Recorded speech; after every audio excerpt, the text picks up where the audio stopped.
Hello, my name is Brianna Gray. I'm the National Press Secretary for the Bernie Sanders campaign, and I am thrilled to be joined for this pre-debate show by someone who has never been in the studio with me before, Renee Spellman, our Deputy Campaign Manager. Thank you for joining us today. Of course. It's sad that it took a coronavirus for me to come into social isolation with you in our bunker of a studio, but I am glad to be here. And no worry, everyone, Brianna and I have been locked in the office for a year, so there's no way. No, I'm just playing. Everyone, be safe out there. Keep washing your hands. After every break that we're with you tonight, wash your hands. We'll be here being safe. But let's get on with the show. So tonight we have a lot of really interesting videos and live guests tuning in, so don't tune out. Stay through to the end. First and foremost, we want to set up tonight's conversation as a conversation about what Bernie Sanders is really offering this country. And that is going back to this FDR idea of a 21st century Bill of Rights. And so we're going to talk to you a little bit about what it means to have housing as a human right, healthcare as a human right, et cetera, et cetera. But we have the help of some of our best surrogates, including one of our national surrogates, Kendrick Sampson, who's joining us with a quick video that he produced earlier today. So without further ado, Kendrick Sampson.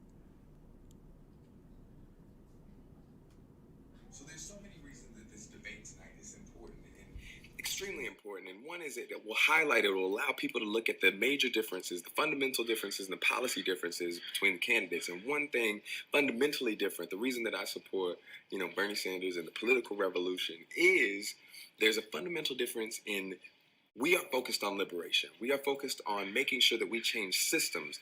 A lot of these problems, crises that we face are because of systems. Yes, there's personal responsibility, but there's also whole systems and industries and the way that we operate, the economy and such, that we need to change, right? It's extractive, it's oppressive. We have to change it, and all of our liberation is linked together.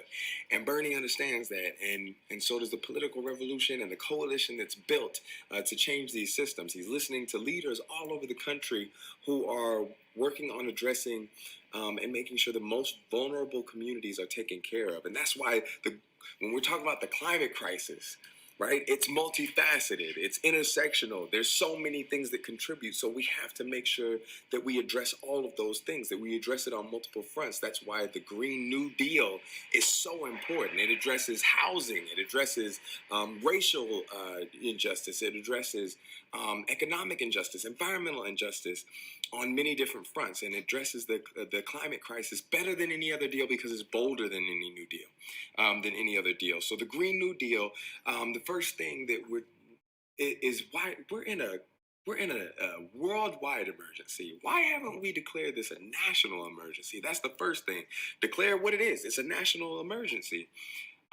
We have to make sure that we hold the fossil fuel industry accountable, or any industry accountable that's contributing to the climate crisis. But the fossil fuel, like in these subsidies, there's litigation we can do, there's taxes that are included in this deal, but it's also making sure that we're not rewarding these corporations that are contributing to the problem in major ways.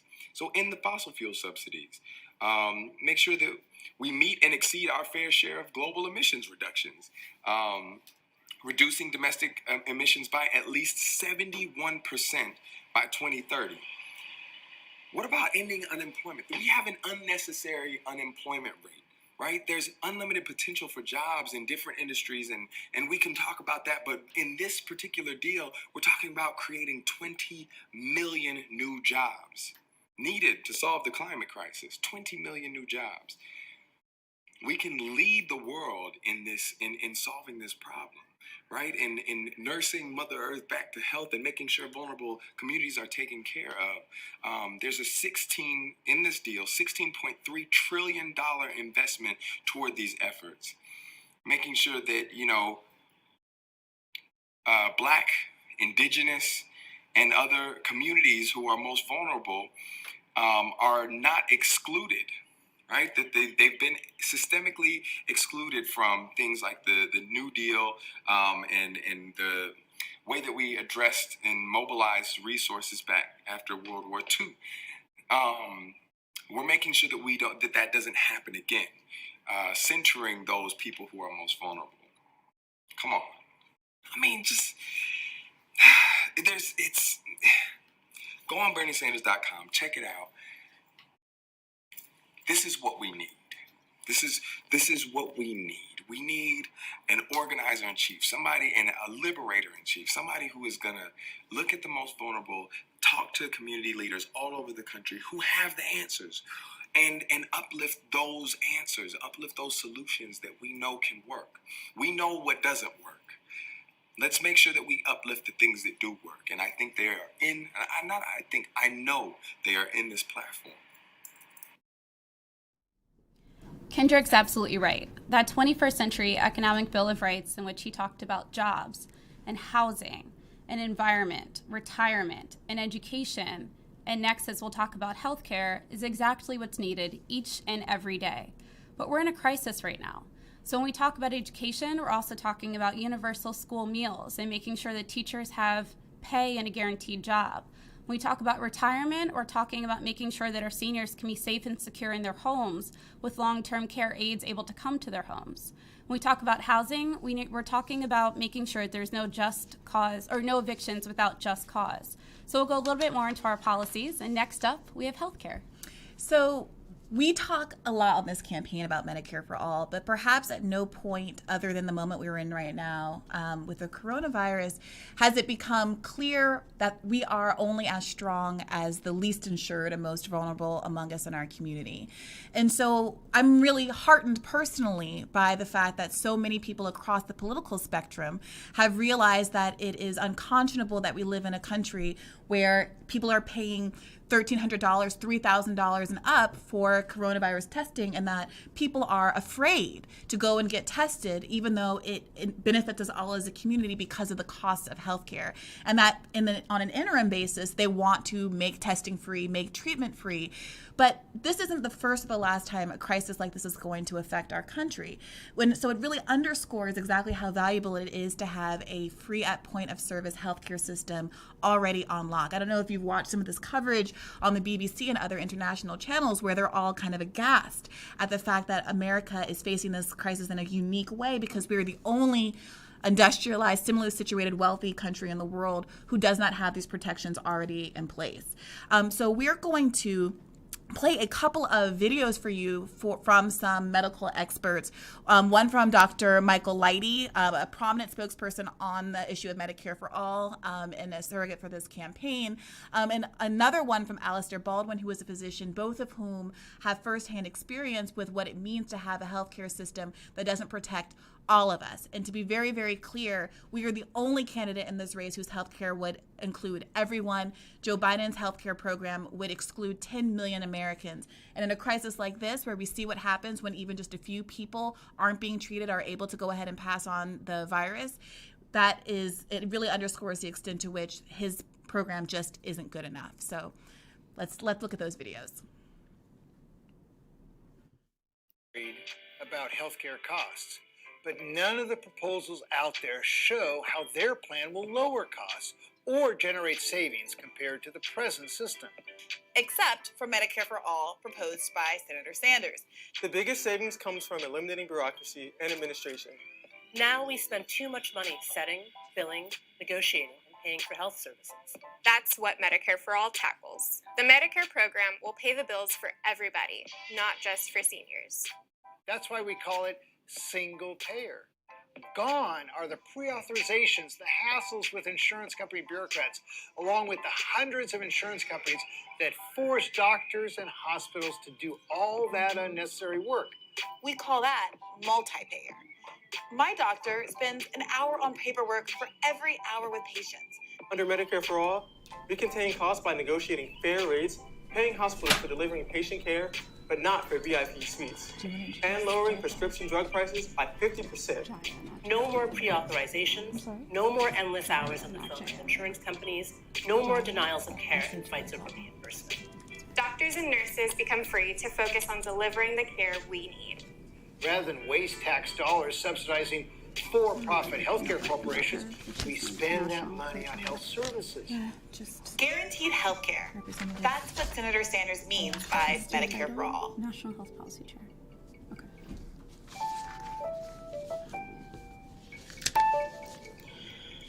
My name is Alistair Baldwin. I'm a physician, and I'm a proud member of People's Action. I was able to go to medical school because I joined the Navy. And without the help of the federal government, I could not have managed the overwhelming debt of medical school. We have evidence of racial disparities in virtually every aspect of our healthcare system. Data show that people of color are less likely to receive preventative treatments, and they receive lower quality care across the board. As Black people, we often fare the worst with lower rates of insurance, higher mortality rates, and chronic disease made worse by racism in a system that places profits over people. We have to change our healthcare system. We can eliminate racial disparities in healthcare, but we can't do it without more Black doctors, Black nurses, and Black healthcare professionals working at every level of the healthcare system to get us there. I voted for Bernie Sanders because he stands with People's Action to fight for Medicare for all, free college for all, and he puts the issues in the center of the debate. We stand with Bernie because he stands with us.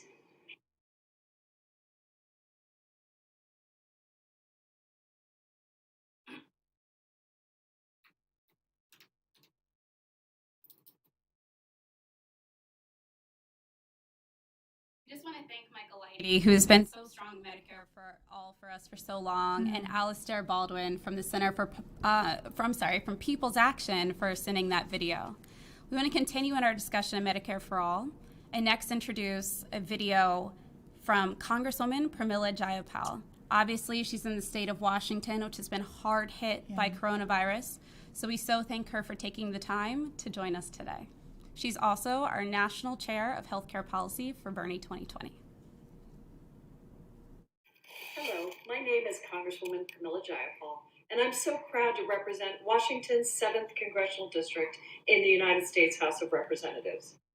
These have been very difficult days for my state and my district as we find ourselves at the epicenter of the coronavirus pandemic, which has already claimed the lives of over 40 Washingtonians and impacted many thousands more. Thankfully, our state and local officials have acted smartly, boldly, and proactively, listening to scientists and public health experts and implementing their best practices like frequent hand washing, physical distancing, and minimizing exposure to the most vulnerable. And I'm so glad that Bernie's campaign has taken bold action as well to protect his campaign staff, supporters, and the general public. I'm very proud to have endorsed Bernie Sanders and to serve as National Health Policy Chair for his presidential campaign. In the House, I'm the lead sponsor of Medicare for All, and like Bernie, we are truly committed to working to secure universal health care, a policy that we know all Americans want, and we are shown time and time again in exit polls that the majority of the people want a single-payer system.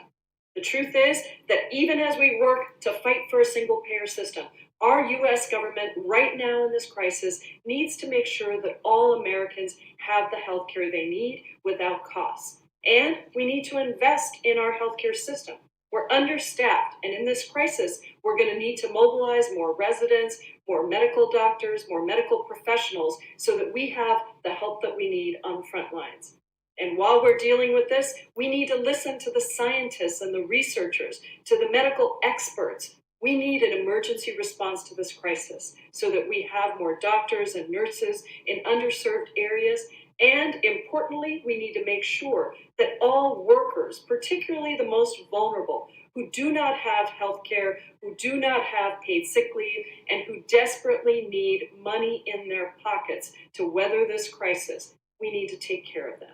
So we will get through this. And even as we fight for universal health care for everybody, we need to make sure that we are protecting and guiding and leading the efforts in front of us to respond to the crisis. I know Bernie Sanders will do that as a presidential candidate, and I know he will do that as the President of the United States. Thank you. Yeah, I really appreciate those remarks from Representative Jayapal, in part because they are so broad and holistic when you're talking about the scope of what is required in a situation like this.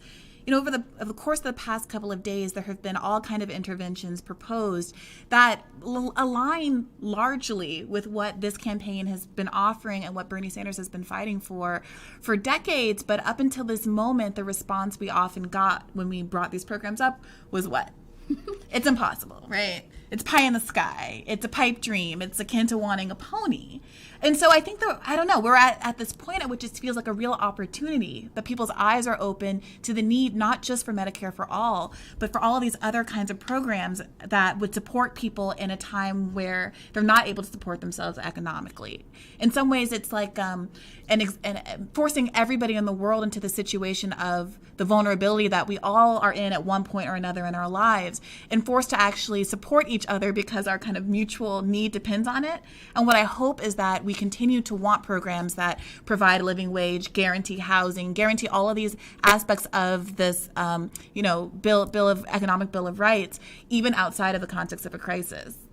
Absolutely. And I think it's so reassuring to see that so many municipalities and states and even, the beginning of a federal response to this crisis is in line with what Bernie Sanders has been saying for years. He's obviously been very consistent on this. Yeah. And as we prepare for even, the main part of coronavirus to hit, the reality is we can't just think about now. We also have to think about how people can pay for treatment and how we'll actually have people be able to pay for a vaccine. And we cannot stop with making some parts of it free now.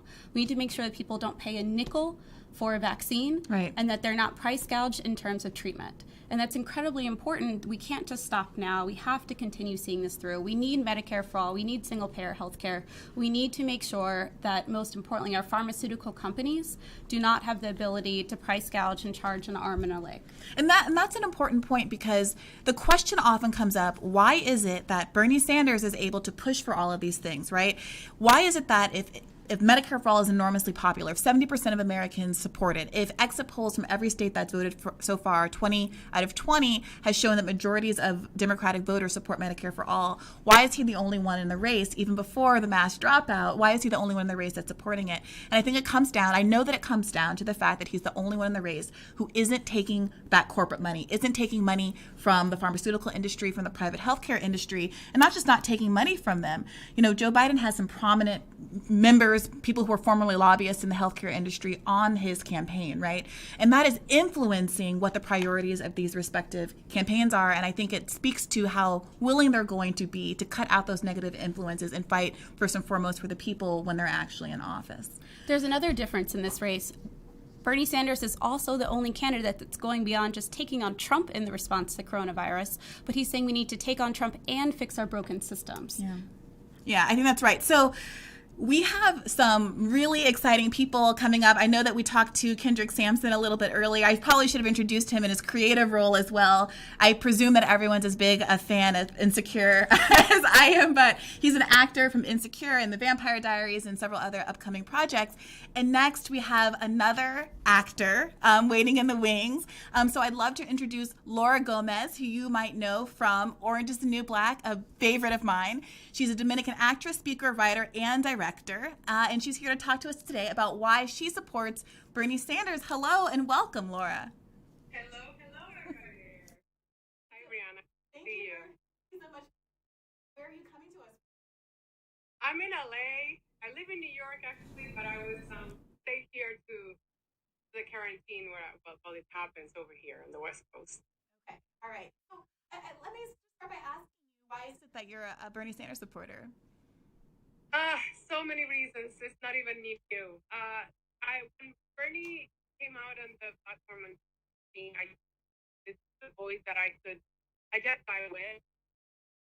Hello? Oh. I think you're a little bit. Yeah. Okay. Here I am. Do you see me? Do you hear me? Okay. I can hear you.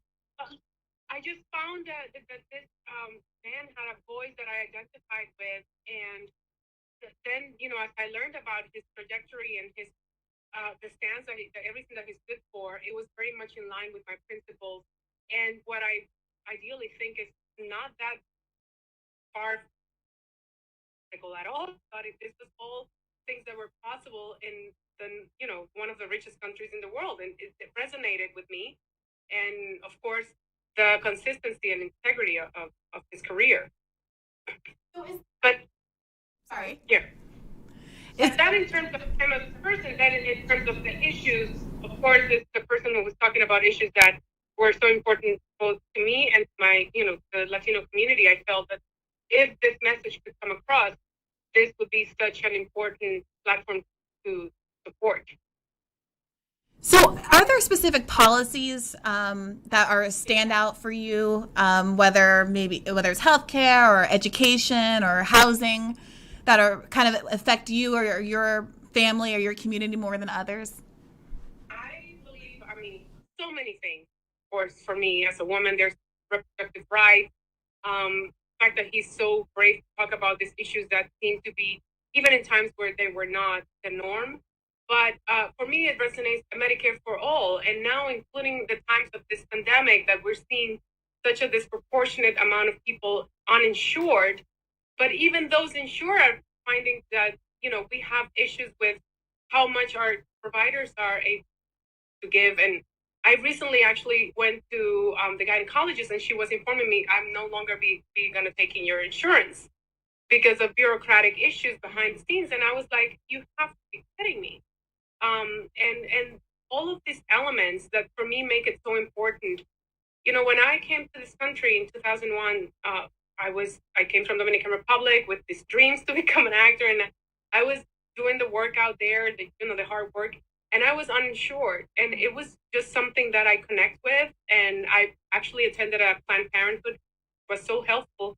They detected a cyst in my breast, and they treated it for very low cost. And I just nowadays think, how is that not the norm in one of the the richest countries in the world? Yeah, I think that right now with employment or cut back work hours because of the coronavirus, that this myth that having insurance through your employer means that you have some kind of security is really being revealed to be the myth that it is, right? So, the stat I think is that by the time the average person is 60 years old, they go through 12 different jobs, and each of those represents a moment at which people have lost their insurance coverage. Did you want to?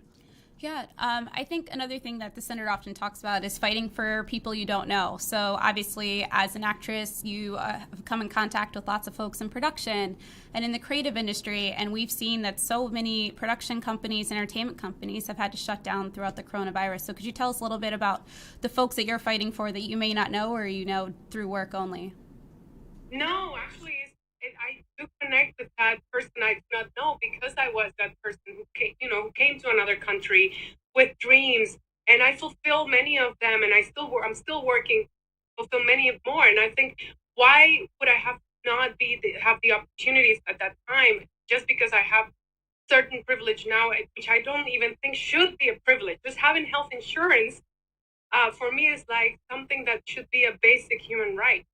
And now you're mentioning that, yes, there's so many productions being closed. I have friends who I'm talking to in Spain and Dominican Republic. Actually, this is happening all over the world, and they have been cut off of the gig economy, basically. So for so many of my friends who are musicians and who are actors who are now don't know, not everybody is working for millions of dollars. People would always think that we're all Hollywood. I'm like, I'm a working actor, and and then there's the other element. You're asking me, who am I fighting for? I connect, of course, with the immigrant story, and that's another story that resonates with me with Senator Sanders. He has a very, I think, practical approach to this. He's not. I do believe we need immigration reform. I think everybody thinks that we're talking about opening the border and just. No, we're talking about reform, but we're talking about a humane reform. And what is happening right now with immigration, and I worked in a show where my storyline was all about that. It was heartbreaking, and I have so many messages from people who are being separated from their families, who are saying to us, thank you for telling that story. And then you have a character here who actually had, I always think that fiction can be so powerful because it kind of makes you touch with that humane part that you don't think about. And so people love this character, in particular, this journey. And this was a person who had a green card, who was put in the prison system. Another thing that I connect with Bernie Sanders is about the privatization of prisons, and how that's not just, to me, is just to have a business out of human beings that way. And so is the center's deportations. They have become a source of money, and I don't think that people realize that there's a group of people, of powerful people, getting a lot of money from this system being broken like this. Thank you so much for bringing that up. We're going to have to move on, but we're definitely going to come back later in today's programming to talk about Bernie's plan to end for-profit prisons, the risk that incarcerated people and people in detention centers are being threatened with the coronavirus right now. So thank you for bringing those issues to the table. We're going to follow up, and thank you for your time. Thank you. That's Laura Gomez joining us live from Los Angeles. Thank you again, Laura.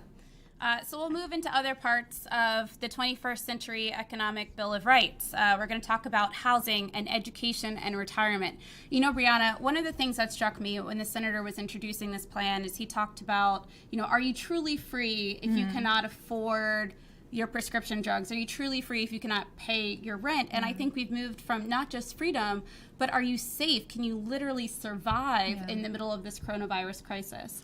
Yeah. No, I think that's right. I'm just reflecting on the fact that's what we're talking about. The analogies to FDR, that fight for those freedoms is exactly the framing that he used. And, we know that that's at the core of Bernie Sanders' policies, not just because of the advocacy he's been doing for the last 30, 40 years of his life, but because, I don't know if you watched the live stream last night, the fireside chat, a lot of people remarked that one of the pieces of artwork on his wall was that Norman Rockwell painting he did a series of the 4 freedoms. And so we know that this is in this man's lifeblood, and it's really gratifying to see it, a deep understanding of what it means to be free from want, instead of the kind of sometimes superficial, sometimes freedom is framed in this country as kind of the freedom to consume, or, kind of freedoms that ignore the most visceral, basic needs that we have in our lives. So when we're talking about housing freedom, we're talking about a right for everyone to have a decent place to live. We're talking about a national rent control. Bernie is the only one in this race who has ever had a national rent control program, so that when the rent gets too damn high, there's actually some limits that are placed on that, right? And so we have some experts in the realm of housing and the realm of a lot of these issue areas that we're talking about, who have very helpfully filmed some more videos for us. And so we'll pivot to those now and hear them explain what the policies do in detail, and then come back to discuss afterward. So stay tuned. My name is Bree Carlson. I'm the Deputy Director of People's Action. We are a national organization of multiracial working class people who support Bernie Sanders. We know Bernie is best because he's fighting side by side with us to win a homes guarantee. There's a housing crisis in our country. I see it every day in my city, my community, and in my neighborhood. Like us, Bernie knows the housing crisis is a racial justice fight. He supports a homes guarantee, which will ensure all people living in the United States have safe, accessible, sustainable, and permanently affordable housing. He knows that to get there, we have to address the root causes of the crisis and craft solutions that center communities that have been impacted by centuries of racism, land theft, and exclusion from property. Where I live in Southern California, we have thousands of vacant homes. They're completely unaffordable. It's the same thing we're seeing across the country. The homes guarantee includes national rent control, and Bernie is the best candidate because he's committed to do it. Bernie is best because he will stand with us to build 12 million new social housing units over the next 10 years, invest $150 billion in existing public housing infrastructure over the next 5, and establish a tenants' bill of rights. We will pay reparations for centuries of racist housing policy by guaranteeing principal reduction or cancellation and enforcing and expanding fair housing law.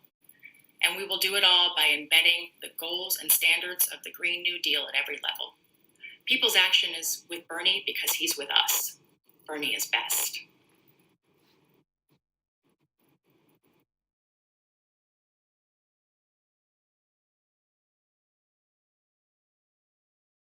So I wonder, Renee, if you want to talk a little bit about, there's a discussion about designing policies intersectionally and making sure that there aren't communities that are left out of plans that are otherwise kind of universal in their application. And there's a way that we kind of separate issues out, and these are Latino issues, and these are Black issues, and these are white issues, and these are rural issues versus urban issues.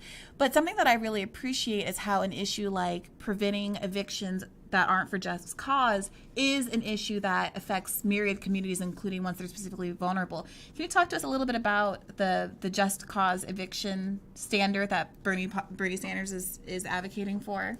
Sure, especially because it's more important than ever right now. So, we're living again in different times, and not only is housing incredibly unaffordable in many places, not only is rent control not possible everywhere, but we're also living in a time where there could be incredible discrimination against people based upon how they look. We've seen that the Asian American Pacific Islander community oftentimes has been getting discriminated against in very, very unjust and unfair ways. In the context of this coronavirus scare. Exactly. And then not to mention that as people do end up inevitably getting sick, they could be discriminated against for their health status. And so we want to make sure that evictions have a just cause. But more importantly, as the senator announced during his most recent conversations, we want to make sure there's a moratorium on all evictions and all foreclosures, because we know that this is only going to be economically more challenging for those that are already in marginalized communities or marginalized circumstances. I think that's a really excellent point. In fact, on next week's podcast, on Tuesday's episode of Hear the Burn, the campaign podcast, if you're new to it, we actually talked to a housing lawyer from New York who provides some insight into exactly why it is that it's dangerous to be asking people who are facing eviction to come into housing court, which are typically very packed. A lot of people who are very vulnerable are often housing insecure. So folks who are taking care of older people are often in these situations. People who are facing domestic violence issues are making the choice between going into a crowded housing court or losing their home and their family being out on the street. So some places like New York have already taken that step, and one of Bernie's solutions to this current crisis is to do a widespread moratorium on eviction. So moving on to the next, because we have a schedule to keep here. We have another exciting, well-known guest in the form of Matt McGorry, who is also from Orange is the New Black and is also known for his activism, his being a spokesperson for intersectionality and a lot of women's issues. So thank you so much for joining us, Matt. And he's from one of my personal favorites shows, How to Get Away with Murder. So thank you for joining us. Thank you so much for having me. I'm really excited to be here, and thanks for putting this together. It's really important. Of course. So where are you joining us from today? I'm in sunny / slightly overcast Los Angeles today. What's the atmosphere out there? Because I noticed I left the house for the first time today in a couple of days, and it felt quiet, much notably quieter than usual. Although there is still some day brunching going on near the DuPont area. What's it like around you? The advice to keep social distance seriously? Yeah, I feel like people are. I tend to be a bit introverted. I'm spending more and more times alone in my home anyway. But it seems like that is ramping up more, and I have more friends who are checking in and seeing if folks have food. Obviously, a lot of the stores are out of stock of a lot of the items that folks are going to potentially need coming up. But yeah, there's a lot of uncertainty. Obviously, it's not quite the same as what's going on in like New York City and Chicago and other areas. A lot more density of folks depending on where you live in the cities, but it's it's a bit tense, and understandably, because we're dealing with a system right now that is not equipped in a time without coronavirus to deal with people's needs and to support folks, and particularly the most marginalized, those who are disabled or have health issues. And, in this time, particularly, folks who are low income individuals, it's just, this is why we need Medicare for all. This is why we need paid sick leave, like Bernie is advocating, because there's a lot of folks who 80% of, I think, Americans live paycheck to paycheck. And for folks to miss a week or 2 or 3 weeks of paychecks plus any sort of downsizing from before or after that, it can be really just totally destructive to someone's economic stability. So we need Bernie, and we need Bernie more than ever. And I think, I'm imagining the response that it could actually be if we had someone in power and a robust movement that was supporting his goals. And how we could the fear would not be nearly as high, because we would actually trust the flow of information. We would trust government, and we'd understand that folks need the support of the government, essentially, in order to move through this. Economic justice, and we are about to get to education. Could you tell us a little bit about your own passion for Bernie's economic and education plans? Yeah, I grew up. I think it's always important to name my various privileges and my different identities. And I grew up not just as a cisgender heterosexual white man, but one who grew up class privilege, right? And who, at the time of colleges, as tuitions were raising, paid tens of thousands of dollars to go to college.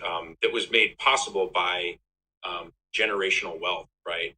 Recognizing that my whiteness also factors into that too, right? That folks of color who were barred from loans and all these other ways of sort of accumulating wealth. It provides these enormous chasms to try and be able to close that gap and build generational wealth. And then the college gap, the education gap, is a part of that, right? The more and more expensive that education has become, and I can't believe even now, from the time of now to when my nephew is now in school, how expensive I thought it was when I was in school, and then what some of the top costs of these universities are, is just absolutely mind-boggling. And for me, this is a feminist issue as well, because when we look at the fact that 2/3 of all student debt is held by women, and in 2019 that was $929 billion, right? So all the issues that I'm very passionate about, including anti-racism, feminism, they intersect with economic justice and with the fact that we need college for all, right? Education should not be a privilege. It should be a right. It should be something that folks have. And the fact that we live in a country that refuses to be able to simply find where the money could possibly come from, despite the fact that we just, put $1.5 trillion into the economy in a much of a similar way as we frankly bailed out the big banks in 2008. So the money is there. The political will is what is not there. And as folks who are passionate about creating change and justice and solidarity with one another, it's so incumbent on us to be able to put that political pressure on, because we know that money is there. We know it's a lack of political will and priorities and values. And I believe that we can win because we value people, and we don't over profits. Before we go, if you could say one thing to people who have student debt, college students who might be watching, and also older people who increasingly comprise the larger percentages of people who hold student debt, what would that one thing be? That one thing would be student debt cancel. Bernie wants to cancel that. I'm not sure if I'm allowed to use the S word on here, so I'm not going to err on the side of caution. But basically, he wants to cancel all student loan debt for the 45 million Americans who owe 1.6 trillion. And this would actually do things for our economy, right? We know that when people are in debt, struggling to keep up with their bills, that folks are not spending money, right? Because people need to be able to survive. So that, and allowing people to really be able to catch up to that and start from a place where they're further ahead, would be able to stimulate the economy as well. And essentially, it could boost the economy by up to $1 trillion over the next 10 years, because folks can actually live with freedom and without fear of missing one payment or missing 1 week at work that put them in debt. That's right. Thank you so much for joining us, Matt. Thank you. Brianna, one of the things that strikes me here is that this is a major point of contrast that I think will come up in the debate if, they do have the time to get to these education plans. Bernie Sanders wants to cancel all student loan debt. We're the only candidate just using the public service loan forgiveness program simply hasn't worked. Less than 1% of all applicants have actually been able to take that route. It is time to make sure that we have an equitable system and that we cancel all student loan debt so we can move forward. I know you have some great data points on this one, too. Oh, I thought you were going to say, I know you have a large amount of student debt, and I was going to agree enthusiastically. The reality is Matt was right that canceling student debt benefits the economy to the tune of something like $3,000 per person. So when you hear these conservatives often talking about tax cuts that enormously benefit the rich. Trump's $1.7 trillion tax cut, 85% of which benefited the 1%.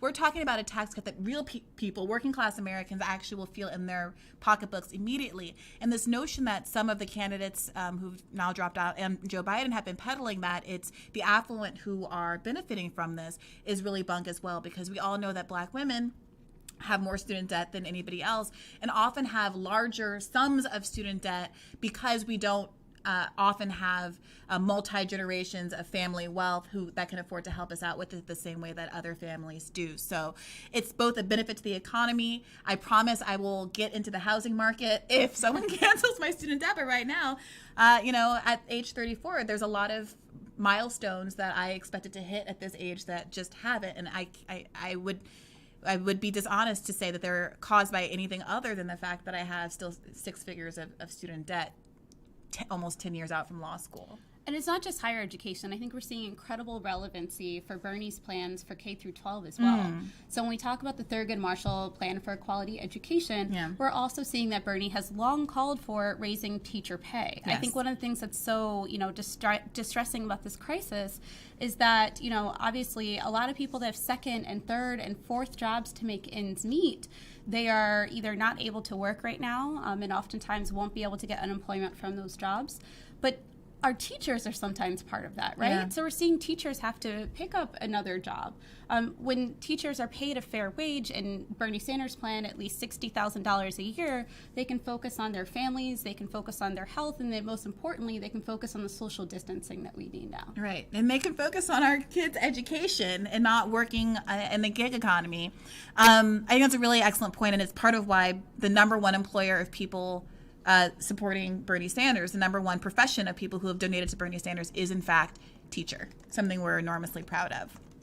So we are going to introduce the next video. It's someone who is a veteran, someone who is a retiree, and who can talk about a lot of the intersecting issues that a lot of our older compatriots face. So let's hear what she has to say. I am a 78-year-old Air Force vet. The GI Bill allowed me to go to college once I completed my service. Despite being one of the first generation of college graduates in my family, I worked full-time for minimum wage until I retired. I worked another 10 years part-time to make ends meet. I raised my daughter on my own, paid taxes, and volunteered to help children in need. Now I live in my retirement and Social Security, which amounts to about $1,300 a month. I live in a low-income senior building with seniors who've all worked hard their lives, and they barely are making ends meet. We will not survive this pandemic. Those of us who die won't die because we didn't work hard or because we weren't educated. We will die because the system is broken and has left us behind. I voted for Bernie Sanders because it's not enough just to get rid of Trump. I've played by the rules all my life, but the system stopped working for me and the people in my building a long time ago. I'm part of the People's Action, and we are fighting for an economy and a democracy that work for all of us. We need a leader who will never be satisfied with a system that leaves people to die because they aren't rich. People's Action endorsed Bernie Sanders because he is fighting for the change all of us need. We're fighting for Bernie because he's fighting for us. I really appreciate two quick things about that video. One, that we're hearing from older Americans who aren't always included as part of the conversation about who supports Bernie Sanders, but many of them do for two key reasons. One, per the last segment, seniors are the fastest growing group of people who are burdened by student debt. So that last year, or in 2018 actually, 60,000 seniors had their Social Security checks garnished for student loan payments. And the second issue is Social Security. So many of our seniors rely overwhelmingly on Social Security for their only income in retirement, especially Black Americans 50% of whom rely on Social Security for 90% or more of their total income in retirement. So contrast Bernie Sanders, who has spent his entire career protecting Social Security, to Joe Biden, who has repeatedly over the course of his career tried to compromise with Republicans by cutting Social Security and raising the retirement age. And while he says he won't do that going forward, I think that the best way to judge a candidate is by their record and who they associate themselves with. And I think, as we spoke about before, his closeness with a lot of members in the banking, pharmaceutical industry, former lobbyists, et cetera, and the fact that he has himself repeatedly put Social Security on the chopping block makes him a very risky choice for any seniors who are looking to vote in the upcoming races this Tuesday. Absolutely. All right, so we're going to move on to the environment. Next up, we have a video from the Sunrise Movement, a movement of young people who are looking to implement the Green New Deal. Jessica and Zena here. We want to remind y'all that tonight is the first one-on-one debate between Bernie Sanders and Joe Biden. And we need y'all to tune in. Over the last year, the climate crisis has continued to poll as a top issue for all Democratic voters. And a lot of that is because of the tireless organizing efforts of organizations like the Sunrise Movement, who have effectively transformed the political landscape and the entire conversation around the climate crisis. So holding the youth vote and fighting for the top issue in this election means that we hold responsibility of being extremely vigilant and smart in how we differentiate these candidates. And the truth of the matter is that Bernie Sanders and Joe Biden, their climate plans could not be further apart. And sometimes it's hard to reckon and understand this because the debates hardly have any questions around climate.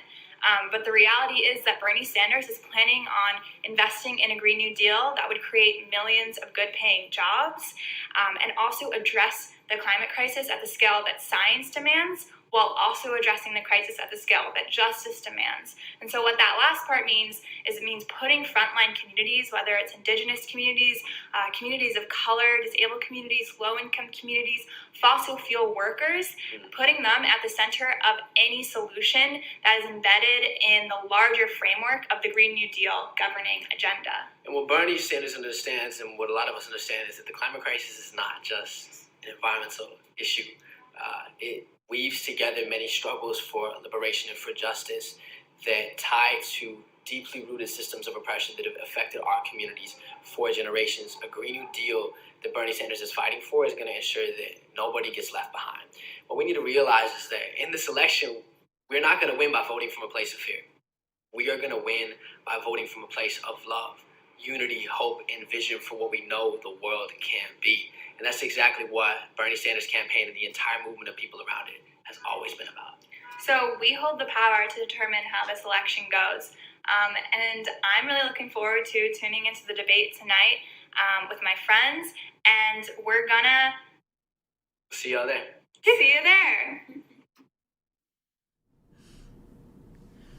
So there's perhaps no one who is better and more qualified and better equipped and more eloquent to talk about the climate crisis that is facing us and the benefits of Bernie Sanders' Green New Deal program than Naomi Klein, who we have on the line here. She is an award-winning journalist, author, senior correspondent from The Intercept, my old friend and employer, puppet writing fellow at Type Media Center, and the inaugural Gloria Steinem Endowed Chair in Media, Culture, and Feminist Studies at Rutgers University. Thank you for joining us today, Naomi.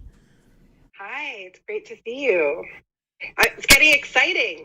We're minutes away. Well, tell us what you're excited about, what you hope to see tonight in terms of contrasts being drawn between Joe Biden and Bernie Sanders.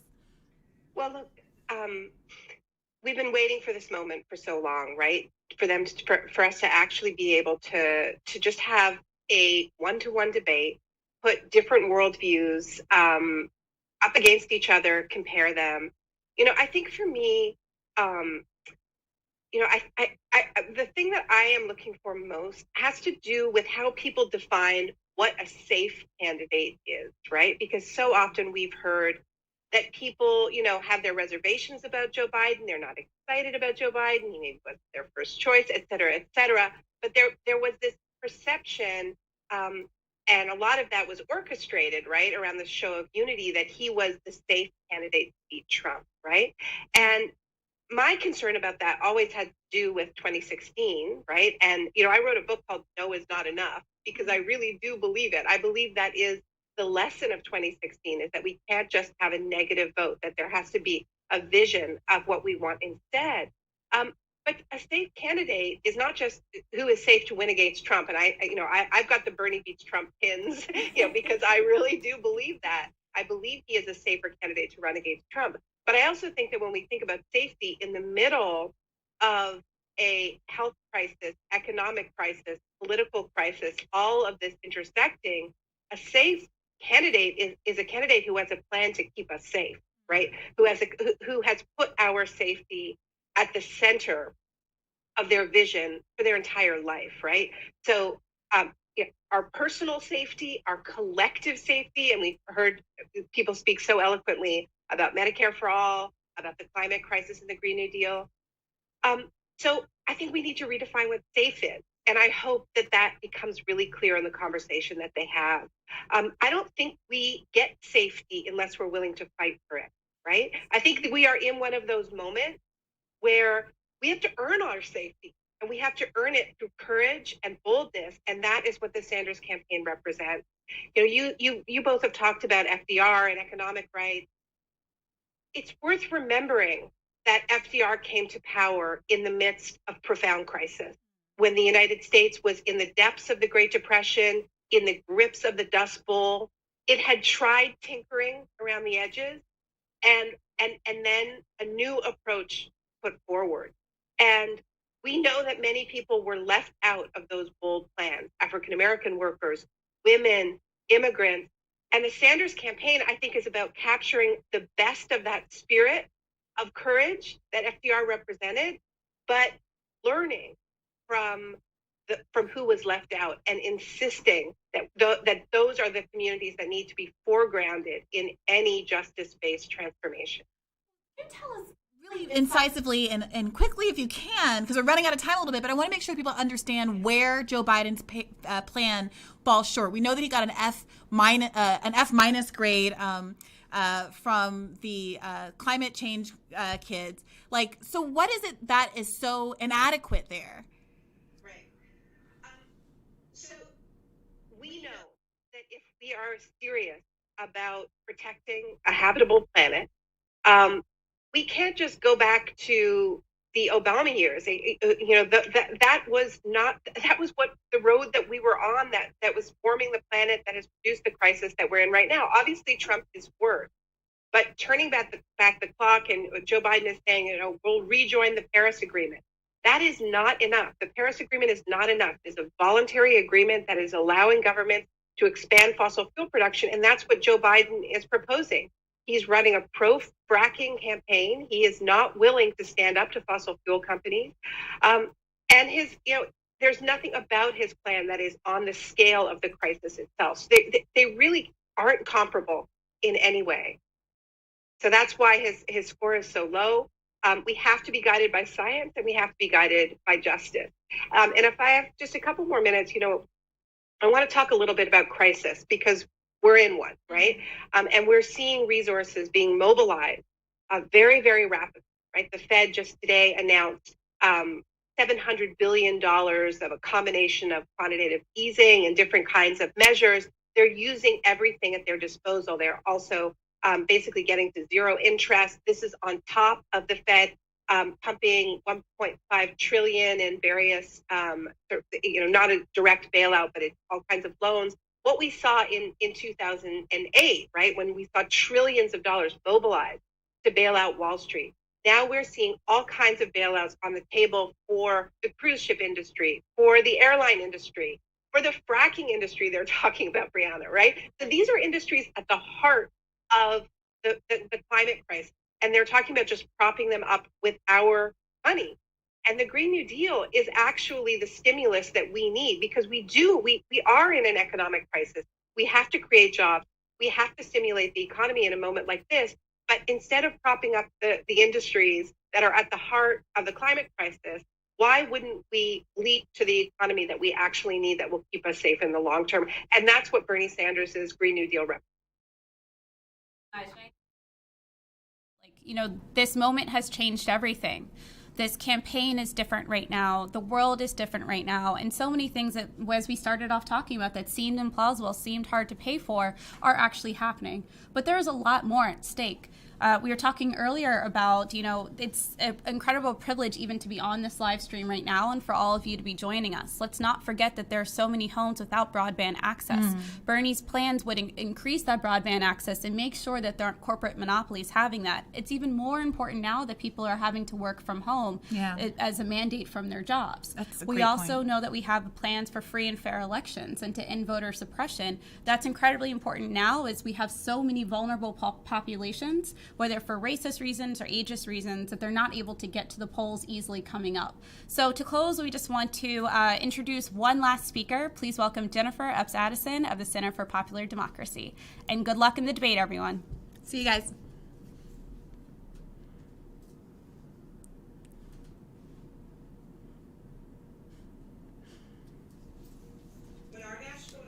Of 55 grassroots organizations in 34 states, Puerto Rico, and Washington, D.C., decided to endorse Senator Bernie Sanders and the Not Me, Us movement, we did so because we know that another world, a better world, a world where all of us have the things we need to thrive, absolutely is possible if we're willing to fight for it. Our ancestors for generations have fought to expand the promise of democracy, and it's through that spirit that I and we continue this fight, because we know that we can have a world where people are put over the profits of a small number of individuals and corporations. Because under a Sanders administration, we know that we can have a healthcare system where everyone is in and nobody is out, that we can pass Medicare for all so that there are no copays and no deductibles, no out-of-pocket costs, and that we're covered for all of the care our family needs, whether it's long-term care or reproductive care, mental health care, dental, vision, it's all included. We're fighting for Bernie Sanders because we know that we need to not just reform the criminal legal system, but we have to transform it. That includes, as Senator Sanders says, ending cash bail. It includes making sure that every citizen of this country has their fundamental right to vote, including people who are currently or formerly incarcerated. And it includes repairing the damage from marijuana prohibition by legalizing marijuana in every place in this country, but making sure that the folks who profit from that policy are not a handful of wealthy corporations, but are the Black and brown communities that have been criminalized and targeted by prohibition. This is the type of vision that Senator Sanders is offering for our country. The policies of Biden go back to the past, policies of mass incarceration, policies of putting profits over the care of our families. But we have the opportunity to choose different. We have the opportunity to say Black folks deserve so much more than just not being killed by police. We have the opportunity to say our immigrant familia deserve so much more than just not being separated at the border. They deserve to be treated with the care that a humanitarian crisis like the ones they are facing in their home countries deserves. We can do this together, y'all, but we have to believe another world is possible. We have to know in our hearts that we deserve more, and we have to be willing to fight for what we believe is right for us and to build the country of our dreams. We can do it together, y'all.